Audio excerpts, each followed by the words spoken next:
Olá pessoas, sejam muito bem-vindas ao Sociologia Antes que Acabe. Eu sou o professor Thiago Siegel e hoje eu quero trazer um vídeo um pouquinho diferente para vocês, uma breve análise sociológica do resultado parcial ainda das eleições municipais de 2020. Esse vídeo está saindo meio tarde, eu sei que muitas pessoas já gravaram, já escreveram, já propuseram análise sobre o resultado dessas eleições, mas eu acredito que eu tenho algumas contribuições importantes para fazer sobre isso, principalmente no quadro mais amplo das nossas eleições, e eu gostaria muito que você assistisse esse vídeo e refletisse um pouco comigo sobre isso.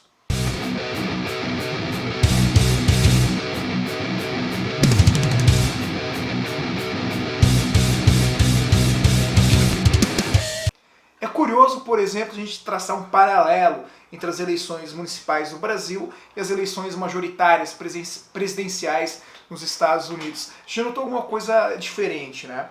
No Brasil nós tivemos a eleição com o maior número de abstenção desse século, né? Quase 30% de eleitores brasileiros não foram às urnas. Os motivos para isso são vários. Em contrapartida, nos Estados Unidos bateram recorde de pessoas que foram às urnas e o Joe Biden, nomezinho difícil, bateu o recorde de votos, com mais de 75 milhões de votos, e o próprio Donald Trump também, de certa forma, bateu o recorde de votos, atingindo mais de 70 milhões, porque muitos americanos foram às urnas, apesar da pandemia. Porque lá, obviamente, eles tinham uma causa muito forte, um objetivo muito forte, que era fazer os Estados Unidos grande de novo.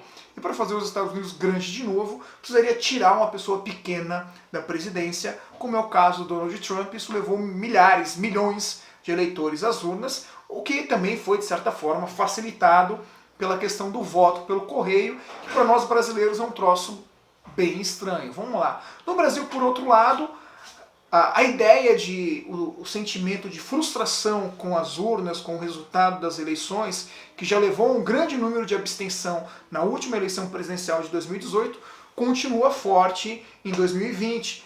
Então a gente poderia dizer de maneira simplicista que a pandemia afastou muitas pessoas das urnas. Isso obviamente é verdade, mesmo com todos os cuidados que puderam ser realizados, os colégios eleitorais, com máscaras, com álcool em gel.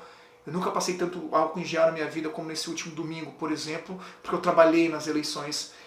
E a maioria das pessoas levaram as canetas para votar, então nesse sentido foi bem organizado, pelo menos na sessão que eu trabalhei. Mas não foi só a pandemia. Foi o fato das pessoas olharem para os candidatos que estavam lá nas listas de candidatos e não se sentirem representadas por eles e acharem que votar em um ou votar em outro de fato seria uma grande perda de tempo. E eu respeito isso. Isso também faz parte do processo de cidadania. Não querer participar é também uma forma de cidadania. Muitas vezes até mesmo mais consciente do que ir lá e votar em alguns dos candidatos que absolutamente não lhe representam em nada. Isso é uma questão importante que a gente tem que traçar. Muitas pessoas estão atacando quem não foi votar e não, isso não é verdade. Isso é uma análise errada. Outro ponto importante sobre as eleições municipais no Brasil é que a gente percebe que o pêndulo da política mudou um pouquinho. Como é que é essa história do pêndulo da política, professor? Deixa eu dar um exemplo para vocês. Durante os anos 90, o Brasil foi governado pelo PSDB.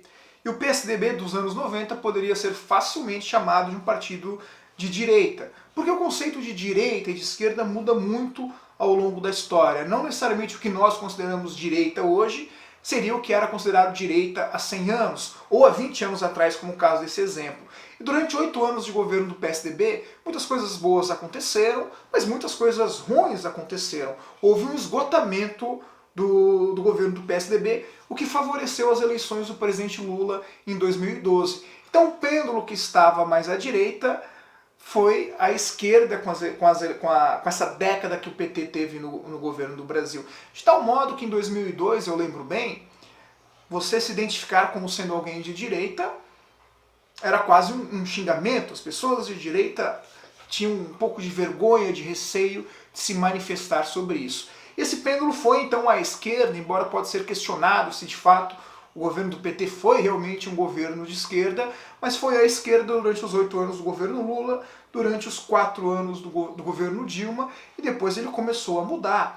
E o governo do PT se esgotou pelos escândalos de corrupção, pelo fracasso econômico, principalmente do governo Dilma, e obviamente com a Operação Lava Jato, que criou um sentimento de aversão, de ódio, de raiva política, esse pêndulo, pum, foi lá para a extrema-direita, abrindo espaço para uma possível eleição de um bufão como o Jair Bolsonaro. Obviamente que essa mudança do pêndulo ela existe, mas existem também outras estratégias que favoreceram a eleição do Bolsonaro, o cenário mundial, a utilização das redes sociais, das fake news, mas esse não é o tema central. E junto com o presidente Bolsonaro em 2018, elegeu-se uma série de governadores, de deputados e de senadores que nunca tiveram, digamos assim, uma história na política, mas embarcaram nesse discurso proto-fascista do Bolsonaro, bandido bom, bandido morto, Deus, pátria, família, e toda essa babaquice que a gente ouviu muito do presidente, que pode soar audíveis aos ouvidos, mas no final das contas são desprovidas de significado. O que afinal de contas significa Deus, pátria e família? Bandido bom é bandido morto, mas qual bandido? Vejam que esse é um discurso vazio, porque ele serve para tudo ao mesmo tempo que não serve para nada. Muito bem, o pêndulo foi lá para a extrema direita. E eu acho que essa altura do campeonato, todo mundo sabe que o governo Bolsonaro é um governo fracassado. Pode ganhar as próximas eleições, pode ter 40%, até mesmo 50% de aprovação popular, mas a aprovação popular não significa que foi um bom governo. Vamos lembrar, por exemplo, que o Lula encerrou o segundo mandato com quase 90% de aprovação popular. Isso significa automaticamente que o governo do Lula foi bom? Não necessariamente. Mas o que a gente percebeu então nessas eleições de 2020? Que o pêndulo que estava lá na extrema direita começou a voltar, começou a descer em direção ao centro. Os partidos e candidatos que adotaram, que mergulharam nesse discurso bolsonarista, principalmente nas grandes cidades, foram derrotados. Um exemplo muito bacana poderia ser o caso de Belo Horizonte, onde o prefeito foi reeleito no primeiro turno, o prefeito que comprou a briga, que adotou medidas de distanciamento social, de lockdown, medidas impopulares, mas foi reconhecido pela população porque de fato salvou vidas. E o candidato apoiado pelo Bolsonaro ficou em segundo lugar, foi um candidato crítico à pandemia, defensor da cloroquina, crítico ao fechamento das cidades, que mergulhou no discurso radical bolsonarista, foi derrotado. Isso acontece de maneira muito emblemática também na cidade de São Paulo, porque afinal de contas nós sabemos que o Bolsonaro atacou muito o PSDB de São Paulo, principalmente na figura do João Dória, estão com essas duas guerrinhas aí, e o candidato que mergulhou no discurso bolsonarista, que se colou no Bolsonaro, o Celso Russomano, que tudo bem, coleciona uma série de fracassos na prefeitura de São Paulo, não vai nem ao segundo turno, derrotado por digamos assim, um azarão, que seria o Guilherme Boulos, uma pessoa completamente desconhecida da massa até 2 anos atrás. E obviamente o Bruno Covas, do PSDB, também não é um cara que adota discursos radicais, que promoveu medidas de isolamento social, que promoveu medidas de combate à pandemia, que podem ser questionadas se foram medidas de sucesso ou de fracasso, porque São Paulo é a terceira cidade do mundo com o maior número de mortes relacionadas ao Covid. O fato é, o discurso extremado em São Paulo foi derrotado. No Rio de Janeiro, esse discurso do Crivella, atrelado ao fracasso também do governo do Crivella, provavelmente será derrotado também, visto a diferença de votos entre o Eduardo Paes e o Crivella, os dois candidatos que vão ao segundo turno. O Crivella, obviamente, tem toda uma máquina, de radicalização política através das igrejas evangélicas, o que o impulsionou no final dessas eleições, nesse primeiro turno, mas que possivelmente não será o suficiente para levar ele a um segundo turno, a vitória no segundo turno. Algo parecido a gente viu em todas as grandes capitais do Brasil. Os discursos mais radicais foram detonados. O que significa que o pêndulo voltou à esquerda? Não. Partidos de esquerda também foram amplamente derrotados nessas eleições. As prefeituras governadas pela esquerda diminuíram muito. O PT perdeu prefeituras, o PDT perdeu prefeituras, o PSB perdeu prefeituras, o PCdoB perdeu muitas prefeituras. O único partido que ganhou prefeituras foi o PSOL, podendo ganhar, inclusive, ainda a Prefeitura de São Paulo, o que é muito interessante nesse sentido. Então vejam, o pêndulo não foi à esquerda. A esquerda, de modo geral, foi a grande derrotada nessas eleições. A esquerda saiu enfraquecida, assim como a extrema-direita saiu enfraquecida. Então a gente não pode dizer, por exemplo, que essa foi uma eleição que recusou os dois extremos, porque nós basicamente não tivemos um extremo à esquerda disputando as eleições. porque são dois partidos pequenininhos que a gente poderia colocar na extrema esquerda, o PSTU e o PCO, que não tiveram votações relevantes em nenhum lugar do país, que inclusive nunca tiveram votações relevantes em nenhum lugar do país. Muitos candidatos a vereador, por exemplo, que embarcaram nessa onda do PSL, foram derrotados nas urnas. Poucos candidatos, o PSL volta então a ser um partido nanico e sem o apoio do Bolsonaro provavelmente voltará a ser um partido nanico nas próximas eleições, porque dificilmente vai repetir esse quadro grande de eleições para deputados como fez em 2018. Um bom exemplo disso é a votação medíocre que a candidata Joyce Hasselmann do PSL fez em São Paulo. Então, obviamente, o PSL está voltando a ser aquilo que ele é. O que também diminui, obviamente, o tamanho do Bolsonaro, que ele volta a ter o tamanho que ele tinha antes de 2018, porque a maioria dos candidatos que ele defendeu publicamente não conseguiram se eleger. O próprio Carlos Bolsonaro perdeu mais de 30 mil votos nessas eleições. Mas isso quer dizer que o Bolsonaro foi completamente derrotado?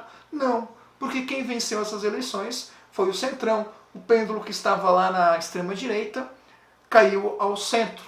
Partidos com discursos mais moderados, menos radicais, mas tradicionalmente de direita, como o DEM, o PSD, foram os grandes vencedores dessas eleições. E uma coisa importante sobre o Centrão, e vocês sabem muito bem disso, é que o Centrão vai para onde achar vantagem ir. Isto quer dizer o quê?